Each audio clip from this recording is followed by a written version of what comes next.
আসসালামু আলাইকুম।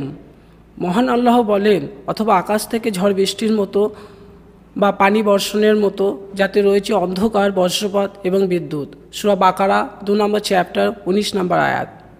এই আয়াতটি থেকে আমরা বুঝতে পারি যে আকাশে ঝড় বৃষ্টির সময় যে মেঘ থাকে তাতে অন্ধকার, বজ্রপাত এবং বিদ্যুৎ রয়েছে। কিন্তু আজকে বিজ্ঞান কি বলে তা নিয়ে আমরা জানব। এখন বিজ্ঞানীরা দেখতে পেয়েছেন যে বায়ুমণ্ডলে 10 কিলোমিটারেরও বেশি উচ্চতায় হাই কিউমুলাস মেঘ রয়েছে। এই মেঘ দিনের আলোতেও অন্ধকার এবং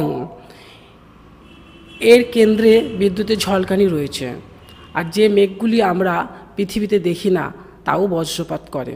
তাই মহান আল্লাহ পাক আজ থেকে 1400 বছর আগে পবিত্র আল কোরআনে নির্ভুলতার সঙ্গে মেঘের অভ্যন্তরে কি ঘটে তা বর্ণনা করেছে, যেটা বিজ্ঞানীরা এই কিছু বছর হলো প্রমাণ করেছে।